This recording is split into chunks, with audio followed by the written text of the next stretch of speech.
Ok, si tu es en Martinique, tu sais comme moi qu'il y a des coupures d'électricité depuis hier en Martinique sur tout le territoire. Eh ben, nous, on fait partie de ceux qui n'ont pas d'électricité depuis hier. Donc, charger le portable, difficile. Faire ma lecture, difficile. Mais donc là, je suis obligée d'être dans ma voiture pour charger mon portable un petit peu et faire ma lecture parce qu'on ne lâche rien. On lit la Bible de la Genèse à l'Apocalypse 10 minutes tous les jours. Et là, on est dans Ézéchiel. Et on va continuer à lire avant qu'il ne fasse trop noir. Merci Seigneur vraiment parce que ta parole nous fait tellement de bien. Merci Seigneur parce que tu es tout puissant, tu es au-dessus de tout. Merci parce que quel que soit ce qui peut se passer dans nos vies, tu es souverain. Et je veux te remercier pour ce défi. Merci pour tous ceux qui sont avec moi dans le défi, qu'on puisse tous arriver jusqu'à Apocalypse. Et merci encore de nous aider à comprendre le passage du jour au nom de Jésus. Amen. Alors donc on continue dans Ézéchiel 34, verset 17. Quant à vous, mes brebis, voici ce que dit le Seigneur l'Éternel. Je vais faire le tri entre les bêtes, entre les béliers et les boucs. N'est-ce pas suffisant pour vous de brouter dans un bon pâturage? Faut-il encore que vous piétiniez l'herbe qui reste? N'est-ce pas suffisant pour vous de boire une eau limpide? Faut-il encore que vous troubliez le reste avec vos pieds? Et mes brebis doivent brouter ce que vos pieds ont piétiné, boire ce que vos pieds ont troublé. C'est pourquoi voici ce que leur dit le Seigneur l'Éternel. Je vais moi-même faire le tri entre la bête qui est grasse et celle qui est maigre. Puisque vous avez cornes, puisque vous avez bousculé les autres avec le flanc et l'épaule, puisque vous avez frappé avec vos cornes toutes les brebis affaiblies jusqu'à ce que vous les ayez chassées et éparpillées, je vais porter secours à mes brebis afin qu'elles ne soient plus un butin et je vais faire le tri entre les bêtes.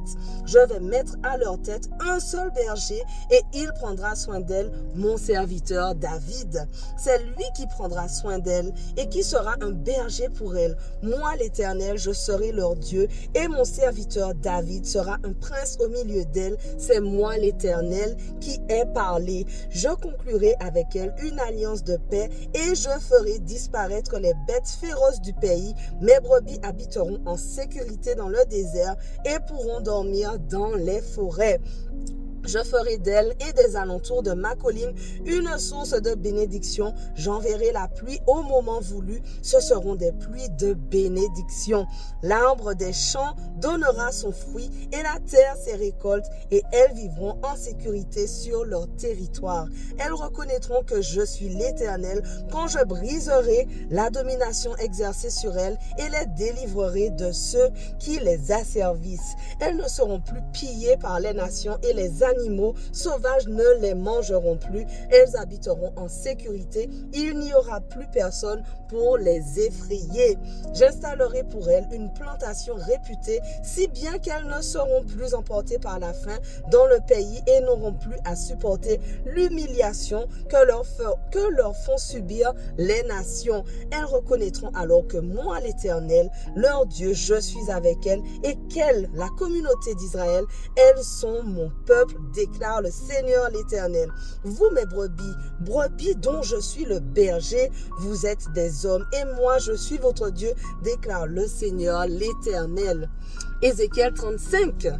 La parole de l'Éternel m'a été adressée. Fils de l'homme, tourne ton visage vers la région montagneuse de Séhir et prophétise contre elle.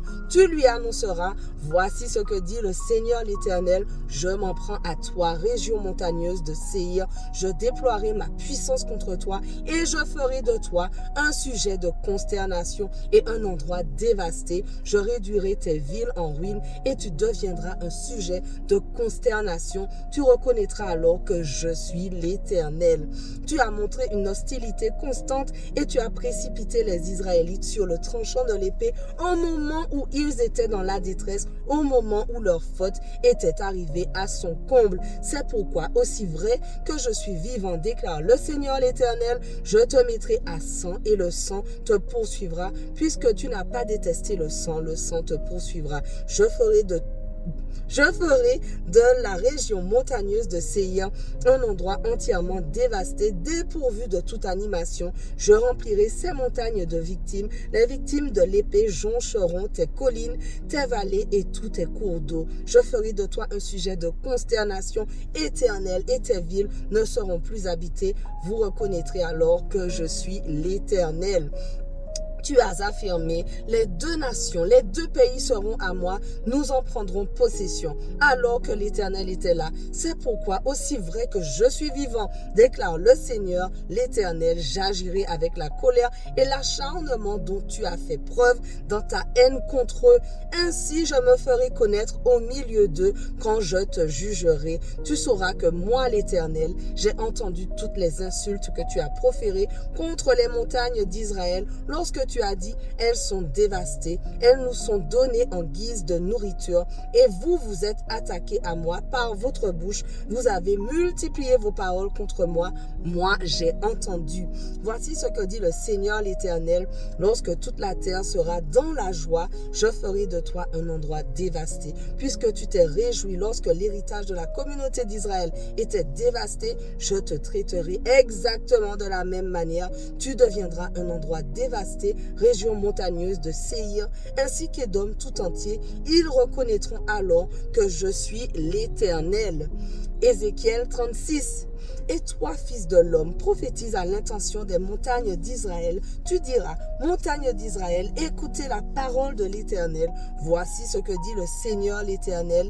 L'ennemi a dit à propos de vous, c'est bien fait. Ces hauteurs millénaires sont en notre possession. C'est pourquoi prophétise. Tu annonceras, voici ce que dit le Seigneur l'Éternel. Puisqu'on vous a dévasté et harcelé de tous côtés pour que vous deveniez la propriété des autres nations, puisque vous avez été l'objet de commérages et de racontars populaires, montagne d'Israël, écoutez la parole du Seigneur de l'Éternel.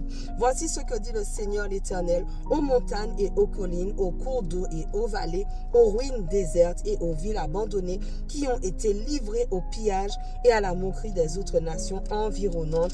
Voici ce que dit le Seigneur l'Éternel. Dans le feu de ma jalousie, je parle contre les autres nations et contre Édom tout entier, eux qui se sont attribués mon pays en propriété, le cœur tout joyeux et la hargne dans l'âme, afin d'empiller les pâturages. C'est pourquoi prophétise à propos du territoire d'Israël. Tu annonceras aux montagnes et aux collines, aux cours d'eau et aux vallées, voici ce que dit le Seigneur l'Éternel.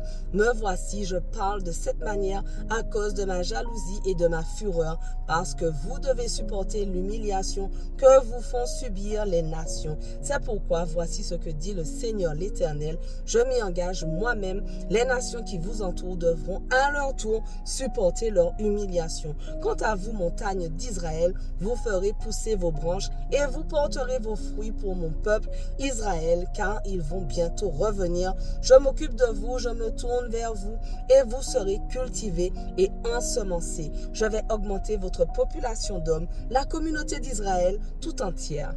Les villes seront habitées et l'on reconstruira sur les ruines. Je vais augmenter votre population d'hommes et d'animaux. Ils se reproduiront et deviendront nombreux. Je vous peuplerai comme par le passé et je vous ferai plus de bien qu'auparavant. Vous reconnaîtrez alors que je suis l'Éternel. Sur toi, terre d'Israël, je ferai marcher des hommes. Mon peuple Israël, ils te posséderont. Tu seras leur héritage et tu arrêteras de les priver d'enfants. Voici ce que déclare le Seigneur l'Éternel. Certains disent, tu es un pays qui dévore les hommes. Tu prives ta nation d'enfants. À cause de cela, tu ne dévoreras plus d'hommes. Tu ne priveras plus ta nation d'enfants, déclare le Seigneur l'Éternel. Je ne te ferai plus entendre les humiliations des nations et tu n'auras plus à supporter les insultes des peuples. Tu n'affaibliras plus ta nation, déclare le Seigneur l'Éternel. Voilà, notre passage du jour touche à sa fin, mais on continue dès demain, on ne lâche rien. Allez, sois bénis.